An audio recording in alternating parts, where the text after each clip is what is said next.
수급이 답이다 시간입니다. 최강천 전문가 만나보겠습니다. 네, 오늘 수급 상황 잠시 정리해 보도록 하겠습니다. 이번 주에는 좀 키맨으로 내내 기관, 특히 투신권의 매도 때문에 좀 집중을 해봤었는데요. 오늘 외국인은 꾸준히 좀 매수하면서 1,677억 원 정도 순매수했습니다. 기관은 199억 원의 순매도를 기록했는데 이 특징적인 부분이라면 어제와 마찬가지로 장 막판에 외국인이 매수폭을 늘렸고요. 기관은 이 매도폭을 좀 줄이는 모습을 기록했습니다. 어떠한 의미를 담고 있는지 또 이야기들 들어보도록 하겠습니다. 전문가님 안녕하세요. 예, 안녕하세요. 앵커님 반갑습니다. 네, 오늘의 키맨은 어디서 찾으셨나요? 네, 오늘 키맨은 모처럼 좀 외국인으로 좀 잡아봤습니다.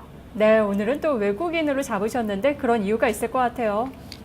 첫 번째는 기관을 너무 많이 한 것 같고요. 그리고 또 두 번째는 사실상 제일 중요한 이유죠.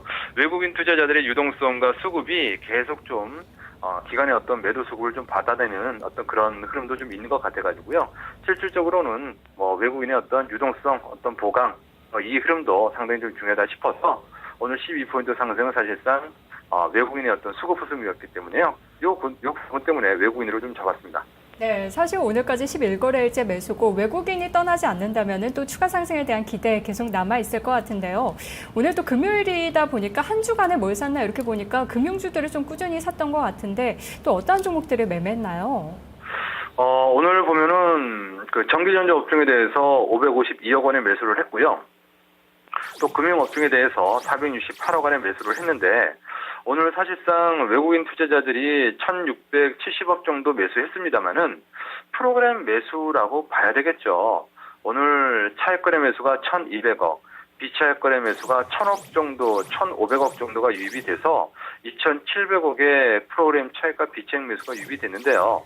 프로그램 비차익 매수가 들어온 것은 상당히 좀 긍정적으로 봐도 되겠습니다만은 차익 거래 매수는 일정 부분의 배당 매수와 더불어서 기계적인 매수라고도 좀 볼 수 있기 때문에 언제든 이 부분과 관련된 부분들은 시장에 돌발 악재가 나오던가 그로 인해서 베이시스가 악화되던가 하면은 매물화될 수 있는 게 차익거래 매매죠. 그리고 비차익 또한 거기서 크게 달라질 수는 없겠죠. 하기 때문에 이게 고유계정 쪽에서의 어떤 적극 매수는 아직까지는 좀 아니라는 그런 관점도 말씀을 좀 드려야 될 것 같고요.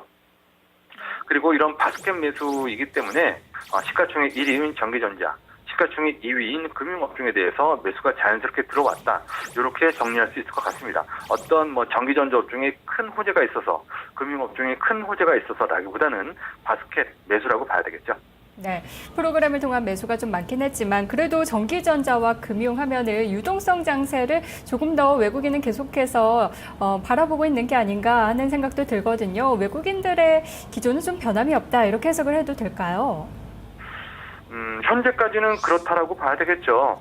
그래서 3차 양적 완화에 따른 유동성 보강, 그리고 어제도 저금리 기조를 다시 한번 확인을 좀 해줬고요. 연준 어떤 몇몇의 은행 총재들이 이런 부분들에 대한 어떤 유동성 보강은 외국인 중심으로 해서 꾸준히 좀 이어지고 있다. 이렇게 봐야 되겠죠. 그리고 저는 늘상 말씀을 드립니다만 예측은 예측을 하되 분명히 대응을 해줘야 되겠죠. 외국인 투자자들이 어느 날 갑자기 매도로 전환한다. 언제든지 그럴 수도 있다는 것을 항상 열어놓고 생각을 해야 되겠죠. 외국인들이 매도로 전환하는 시기는 어떤 특별한 모멘텀이나 이슈가 있을 때일까요? 언제쯤으로 예상을 하세요? 아니면 어떤 이슈가 좀 있을 거라고 예상을 하세요?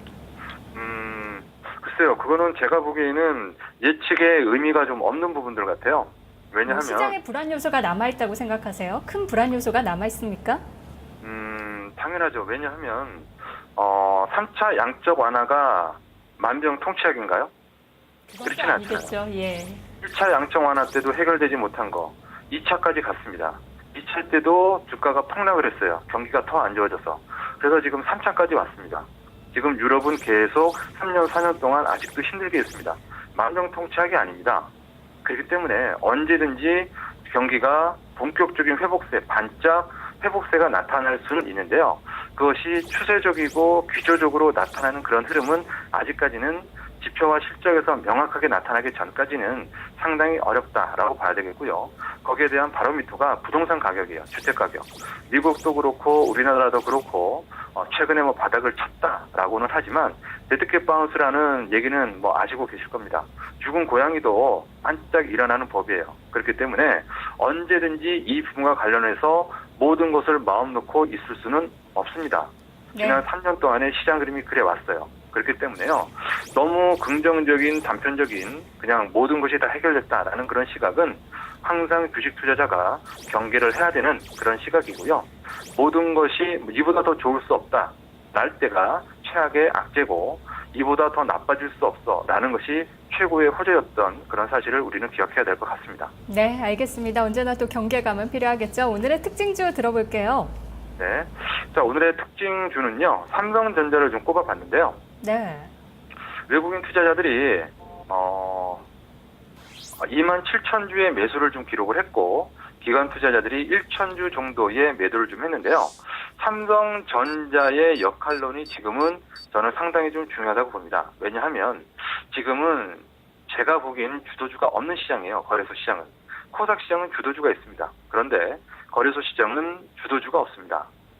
근데 항상 주도주는 시가총액 10위권 안에 있는 종목이 주도주로 구성이 되게 마련이죠.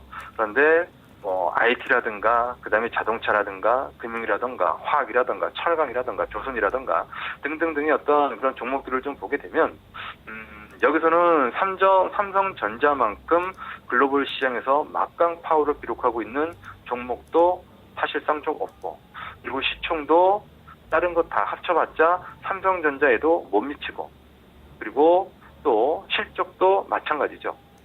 그렇기 때문에 주도주가 없는 시장에서 여기서 2,000포인트에서 나흘 닷새 동안 계속 횡보만 하고 있는 그런 시장이 2,050포인트, 2,050이 아니더라도 그 이상의 어떤 레벨업이 좀 되려면 여기서는 시장의 투자 심리를 살려놓는 불쏘시개의 역할을 할 수 있는 주도주라는 것이 양상이 좀 돼야 됩니다. 네. 그렇지 않다라면은 계속 어떤 횡보 이후 약간의 종목별 어떤 등락 그리고 또 투자 심리가 약해지고 조그만 어떤 악재가 나와도 쿵 밀리는 그런 흐름이 나타날 수가 있는 거죠. 그렇기 때문에 여기서 삼성전자의 역할이 굉장히 좀 중요한데요.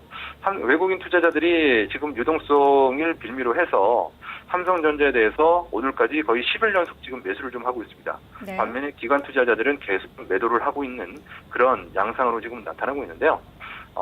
외국인들이 10일 연속 매수하고 있는 삼성전자 시총 10위권에 있는 종목에서 드물게 연속적인 그런 매수가 좀 나타나고 있다라는 그런 관점에서 꼭지점 세계의 추세인 133만 원이 돌파가 되게 된다면 IT 업종에 주목하자라는 어떤 두 가지 관점의 시사를 할 수 있다는 점에서 삼성전자를 오늘 봤습니다. 네, 외국인의 순매수와 더불어 주도주로 부상할 수 있을지 한번 봐야겠네요. 오늘 말씀 고맙습니다. 네, 고맙습니다. 네, 오늘의 특징주는 삼성전자였습니다. 최강찬 전문가와 함께했습니다. 넥스트 1부는 여기까지고요. 잠시 후 2부로 돌아오겠습니다. 토마토